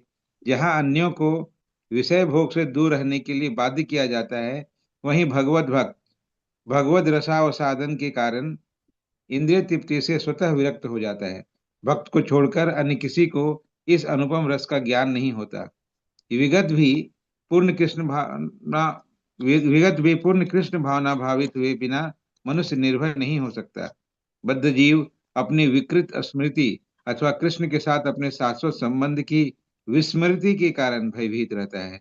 भागवत का 11.2.37 कथन है, भयम द्वितीयाभिनिवेश स्याद ईसादपेतस्य विपर्ययो स्मृति। कृष्ण भावना भावित व्यक्ति ही योग का पूर्ण अभ्यास कर सकता है, और चूंकि योगाभ्यास का चरम लक्ष्य अंतःकरण में भगवान का दर्शन पाना है, अतः कृष्ण भावना भावित व्यक्ति पहले ही समस्त योगियों में श्रेष्ठ होता है। यहाँ पर वर्णित योग विधि के नियम तथा कथित लोकप्रिय योग समितियों से भिन्न है। हरे कृष्ण। धन्यवाद। तो यहाँ क्या बताया, यहाँ बाकी नियम बताए हुए हैं आसन इत्यादि के। क्या लिखा है, समम काय शिरोग्रीवम, जो शरीर का समम एक काया मतलब जो मिडिल पार्ट है, गला और सर, ये सब क्या होना चाहिए, एक सीट पे होना चाहिए। फिर धारयन अचलम स्थिरा, और ऐसा नहीं कि हिलता रहे डुलता रहे, एकदम स्थिर रहना चाहिए। संप्रेक्ष नासिका अग्रम, नासिका का जो अग्रभाग होता है उस पर ध्यान रखना है, उस पर ध्यान देखना है। या फिर कहीं कहीं कुछ लोग बोलते हैं कि भ्रुकुटी मध्य पे ध्यान रखना है। फिर सोम दिशा चानवलोकयन, इधर उधर नहीं देखना है, सिर्फ कहाँ देखना है, नाक की टिप पे देखना है। प्रशांत आत्मा, मन कैसा होना चाहिए, शांत होना चाहिए। विगत भीर, भय नहीं होना चाहिए, शेर की आवाज आ गई तो भाग गया पहला योगी, नहीं नहीं नहीं, बैठे रहो, चिंता मत करो, परमात्मा बचाएगा। ब्रह्मचारी व्रते स्थिता, ब्रह्मचर्य का पालन करना है। प्रभुपाद बताते हैं, कहते हैं कि इसलिए ज्ञान योग अष्टांग योग गृहस्थों के लिए नहीं बना है, गृहस्थों के लिए सिर्फ एक ही योग बनाया हुआ है, भक्ति योग। तो ब्रह्मचर्य का कठोरता से पालन करना है। फिर मन संयम में, मन कैसा होना चाहिए, संयमित होना चाहिए। ऐसा नहीं कि इंद्रिय विषयों की ओर जा रहा है, नहीं, कंट्रोल में है पूरा। फिर भगवान बोलते हैं मत चित्तो, मेरे ऊपर ध्यान होना चाहिए। जो परमात्मा हृदय में विद्यमान है उन पे ध्यान होना चाहिए। और युक्त आसित मत परा, मेरे परायण होके, मेरी तरफ वो भक्ति भाव के साथ में मुझ पर ध्यान करना चाहिए। तब जाके व्यक्ति क्या कर सकता है, उसको बोलते हैं कि वो आशा योग कर रहा है। तो जो परमात्मा है उन पर ध्यान कर रहा है और कहीं भी उसका ध्यान नहीं। तो ये सारे के सारे नियम हैं किसके लिए, आशा योग के लिए। ठीक है, तो नेक्स्ट श्लोक में चलते हैं, 15 नंबर।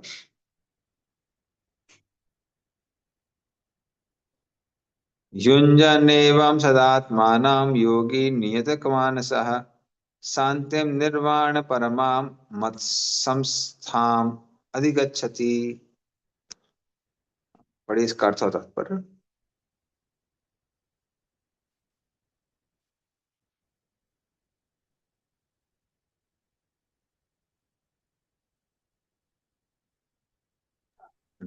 करूँ क्या प्रभु हरे कृष्ण हाँ, पढ़िए पढ़िए। जी। इस प्रकार शरीर तथा मन कर्म में निरंतर संयम का अभ्यास करते हुए संयमित मन वाले योगी को इस भौतिक अस्तित्व की समाप्ति पर भगवत धाम की प्राप्ति होती है। तात्पर्य, अब योगाभ्यास के चरम लक्ष्य का स्पष्टीकरण किया जा रहा है। योगाभ्यास किसी भौतिक सुविधा की प्राप्ति के लिए नहीं किया जाता। इसका उद्देश्य तो भौतिक संसार से विरक्ति प्राप्त करना है। जो कोई इसके द्वारा स्वास्थ्य लाभ चाहता है या भौतिक सिद्धि प्राप्त करने का इच्छुक होता है, वह भगवत गीता के अनुसार योगी नहीं है। न ही भौतिक अस्तित्व की समाप्ति का अर्थ शून्य में प्रवेश है, क्योंकि यह कपोल कल्पना है। भगवान की सृष्टि में कहीं भी शून्य नहीं है। उल्टे भौतिक अस्तित्व की समाप्ति से मनुष्य भगवत धाम में प्रवेश करता है। भगवत गीता में भगवत धाम का भी स्पष्टीकरण किया गया है कि वह स्थान है जहाँ न सूर्य की आवश्यकता है, न चांद या बिजली की। आध्यात्मिक राज्य के सारे लोग उसी प्रकार से स्वतः प्रकाशित हैं, जिस प्रकार सूर्य द्वारा यह भौतिक आकाश। वैसे तो भगवत धाम सर्वत्र है, किंतु चिन्मय व्योम तथा उसके लोकों को ही परम धाम कहा जाता है। एक पूर्ण योगी जिसे भगवान कृष्ण का पूर्ण ज्ञान है, जैसा कि यहाँ पर भगवान ने स्वयं कहा है, मत पिता मत परा मत स्थानम, वास्तविक शांति प्राप्त कर सकता है और अंतोतगत्वा कृष्ण लोक या गोलोक वृंदावन को प्राप्त होता है। ब्रह्म संहिता में 5.37 स्पष्ट उल्लेख है, गोलोक एव निवसति अखिलात्म भूता।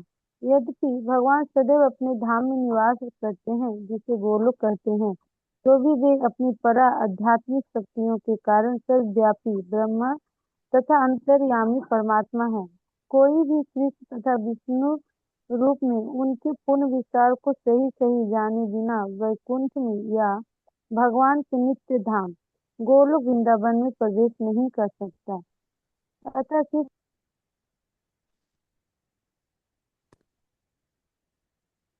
अरे यार हम्म, ये तो हमारे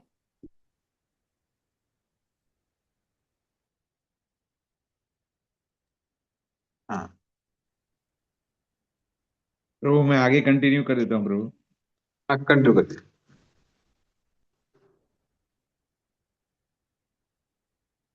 वे भी अपना वैसे तो भगवत धाम सर्वत्र है, किंतु चिन्मय व्योम तथा उसके लोकों को ही परम धाम कहा जाता है। एक पूर्ण योगी जिसे भगवान कृष्ण का पूर्ण ज्ञान है, जैसा कि यहाँ पर भगवान ने स्वयं कहा है, मच्चितः मत परः मत स्थानम, वास्तविक शांति प्राप्त कर सकता है और अंततो गत्वा कृष्ण लोक या गोलोक वृंदावन को प्राप्त होता है। ब्रह्म संहिता में 5.37 स्पष्ट उल्लेख है, गोलोक एव निवसत्यखिलात्म भूतः। यद्यपि भगवान सदैव अपने धाम में निवास करते हैं, जिसे गोलोक कहते हैं, तो भी वे अपनी परा आध्यात्मिक शक्तियों के कारण सर्वव्यापी ब्रह्म तथा अंतर्यामी परमात्मा है। कोई भी कृष्ण तथा विष्णु रूप में उनके पूर्ण विस्तार को सही सही जाने बिना बैकुंठ में या भगवान के नित्य धाम गोलोक वृंदावन प्रवेश नहीं कर सकता। अतः कृष्ण भावनाभावित व्यक्ति ही पूर्ण योगी है, किंतु उसका मन सदैव कृष्ण के कार्यकलापों में तल्लीन रहता है। सवै मनः कृष्ण पदारविंदयो। वेदों में श्वेताश्वतर उपनिषद 3.8 में भी हम पाते हैं, तमेव विदित्वाति मृत्यु मेति। केवल भगवान कृष्ण को जानने पर जन्म तथा मृत्यु के पथ को जीता जा सकता है। दूसरे शब्दों में योग की पूर्णता संसार से मुक्ति प्राप्त करने में है, इंद्रजाल अथवा व्यायाम के कर्तव्यों द्वारा अबोध जनता को मूर्ख बनाने में नहीं। हरे कृष्ण। तो इस तरह से यहाँ क्या लिखा, युंजन एव सदात्मानम। व्यक्ति को लगातार मन को जोड़ना है। किस में जोड़ना है? भगवान में जोड़ना है। और नियत मानस, लेकिन मन को इंद्रिय तृप्ति में नहीं लगाना है। तो ऐसा व्यक्ति जो कंटिन्यूअसली कर पाता है, उसके लिए क्या लिखा हुआ है? शांतिम निर्वाण परमम। उसको ब्रह्म ज्योति प्राप्त हो जाती है।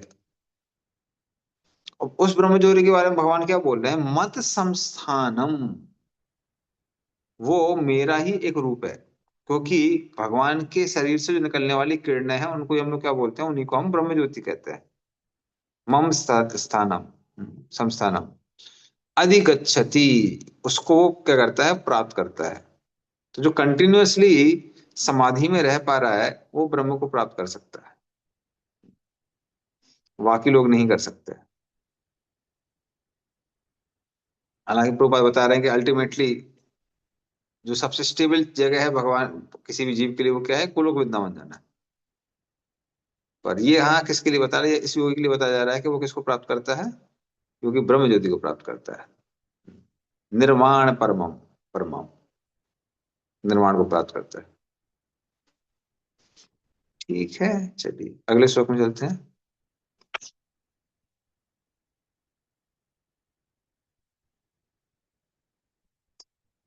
नाति अस्नतस्तु योगोस्ति न चैकान्तम अनस्नतः न चाति स्वप्नशीलस्य जागृतो नैव च अर्जुन। पढ़िए इसका अर्थ और तात्पर्य। हरे कृष्ण प्रभु, मैं पढ़ूं? हाँ पढ़िए।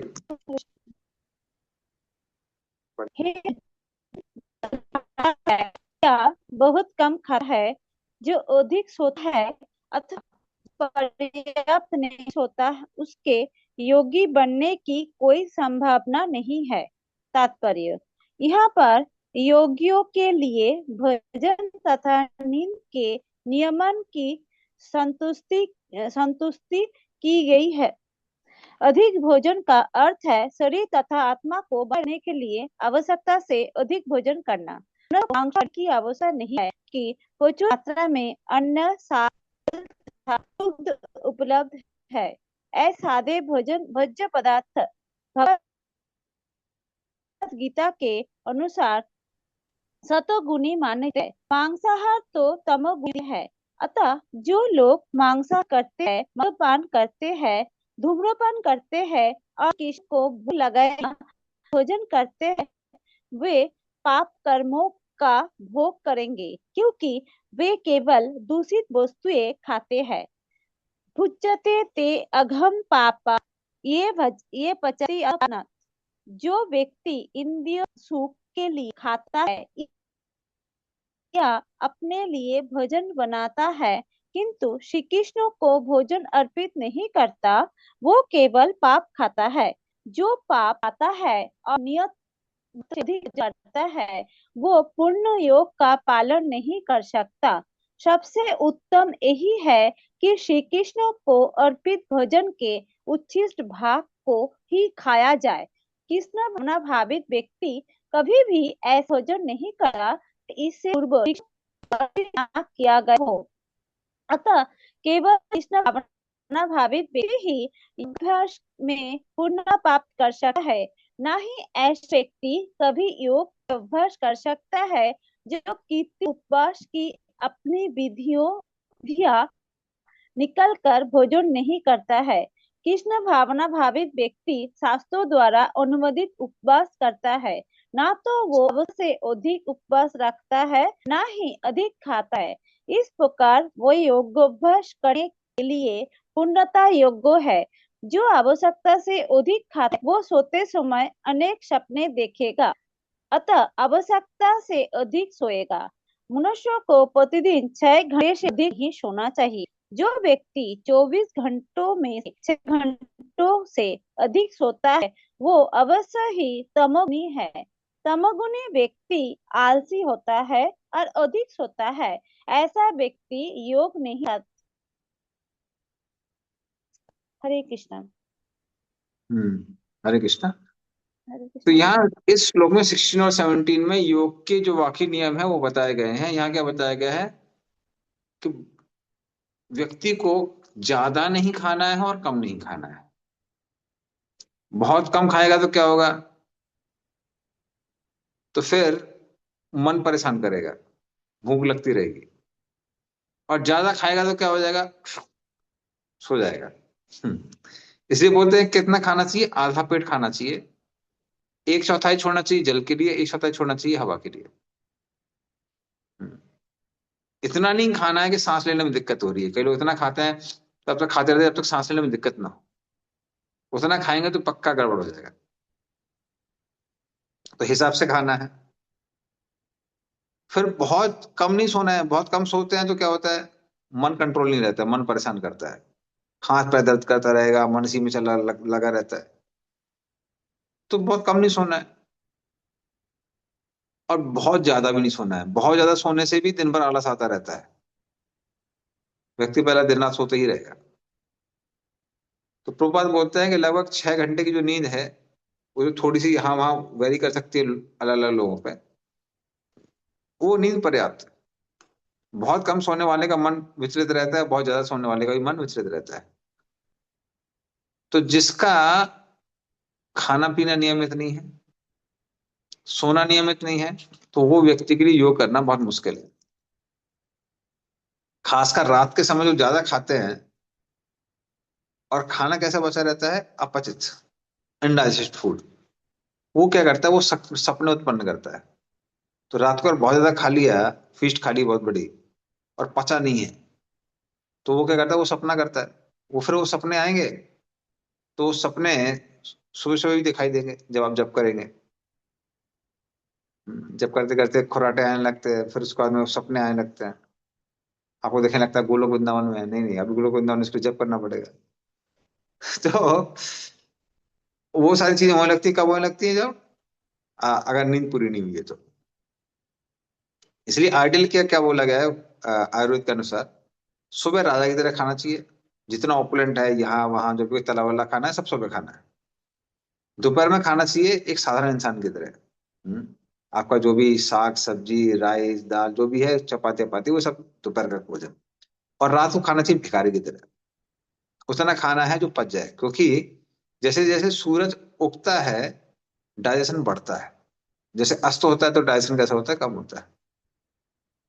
तो उस तरह से जब व्यक्ति नियमित रूप से खाएगा सोएगा, तो भगवान बोल रहे हैं उसके लिए योग करना कैसा होता है, आसान होता है। लेकिन बहुत ज्यादा खाने वाला या बहुत कम खाने वाला, बहुत ज्यादा सोने वाला या बहुत कम सोने वाला, इन लोगों के लिए योग मुश्किल होता है। तो ये सब क्या होना चाहिए, नियमित होना चाहिए, तभी व्यक्ति क्या कर सकता है, योग कर सकता है। ठीक है, तो और जो नियम है, क्योंकि अभी 22 वर्ष तक सब नियम ही चलने वाले हैं, वो हम लोग कल नेक्स्ट क्लास में डिस्कस करेंगे। ठीक है, तो यहाँ एंड करते हैं। श्रीमद् भगवद गीता की जय, श्री गोपाल की जय। पांचकल्पतरुभ्यश्च कृपा सिंधुभ्यश्च पतितानां पावनेभ्यो वैष्णवेभ्यो, श्री गोपाल की